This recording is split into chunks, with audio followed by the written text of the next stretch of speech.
ಅಸ್ಸಲಾಮು ಅಲೈಕುಂ ವರಹಮತುಲ್ಲಾಹಿ ವಬರಕಾತು. ನಮಸ್ಕಾರ. Good morning friends. ಒಂದು ದಿನ ಸಮುದ್ರದ ದಡದಲ್ಲಿ ಒಂದು ಏಡಿಯು ತಾನು ಪ್ರಯಾಣಿಸುತ್ತಿರುತ್ತೆ. ಆ ಕೆಲವು ಹೆಜ್ಜೆಗಳ ನಂತರ ಮತ್ತೆ ಹಿಂದೆ ನೋಡುತ್ತೆ, ತನ್ನ ಹೆಜ್ಜೆ ಗುರುತುಗಳನ್ನು ನೋಡಿ ಖುಷಿ ಪಡುತ್ತೆ. ಮತ್ತೆ ಸ್ವಲ್ಪ ಮುಂದೆ ಹೋಗಿ ಮತ್ತೆ ನೋಡುತ್ತೆ, ಮತ್ತೆ ಹೆಜ್ಜೆ ಗುರುತುಗಳನ್ನು ನೋಡಿ ಖುಷಿ ಪಡುತ್ತೆ. ಮತ್ತೆ ಮುಂದುವರೆದು ಮತ್ತೆ ನೋಡಿದಾಗ ಆ ಹೆಜ್ಜೆ ಗುರುತುಗಳು ಅಳಿಸಿ ಹೋಗಿರುತ್ತವೆ. ಆ ಸಮುದ್ರದ ಅಲೆಗಳು ಬಂದು ಆ ಹೆಜ್ಜೆ ಗುರುತುಗಳನ್ನು ಅಳಿಸಿ ಬಿಡುತ್ತೆ. ಆಗ ಸಿಟ್ಟಾಗಿ ಏಡಿಯು ಆ ಸಮುದ್ರವನ್ನು ಹೇಳುತ್ತೆ, ನಾನು ನಿನ್ನ ಒಡಲಲ್ಲಿ ಇರುತ್ತೇನೆ, ನಾನು ನಿನ್ನ ಸಲುವಾಗಿ ಎಷ್ಟೋ ಕಷ್ಟಪಡುತ್ತೇನೆ, ನಿನ್ನ ಸ್ವಚ್ಛವಾಗಿಡೋದಕ್ಕೆ ನನ್ನ ಪ್ರಯತ್ನ ಇರುತ್ತೆ.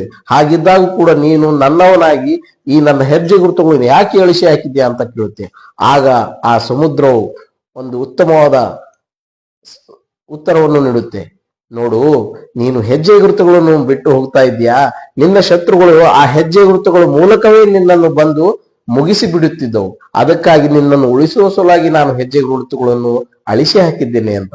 ಆಗ ಆ ಏಡಿಯು ಆಶ್ಚರ್ಯಕರವಾಗಿ, ಹೌದಲ್ವೇ, ನಿನ್ನನ್ನು ಉಳಿಸಿದ್ಯಾ ಅಂತ ಅದನ್ನು ಹಾಡಿ ಹೊಗಳುತ್ತೆ.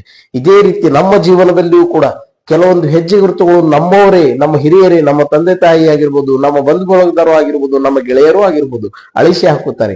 ಯಾಕೆ? ನಮ್ಮ ಸಂಬಂಧವನ್ನು ಉಳಿಸುವುದಕ್ಕಾಗಿ, ನಮ್ಮ ಜೀವನವನ್ನು ಉಳಿಸುವುದಕ್ಕಾಗಿ ಕೆಲವೊಂದು ಸಲ ಈ ರೀತಿ ಆಗುತ್ತೆ. ಅದನ್ನು ನಾವು ತಪ್ಪಾಗಿ ಅರ್ಥೈಸಿಕೊಂಡು ಆ ಸಂಬಂಧಗಳನ್ನು ಕಡಿದು ಹಾಕೋದ್ರಲ್ಲಿ ಅರ್ಥವೇ ಇಲ್ಲ.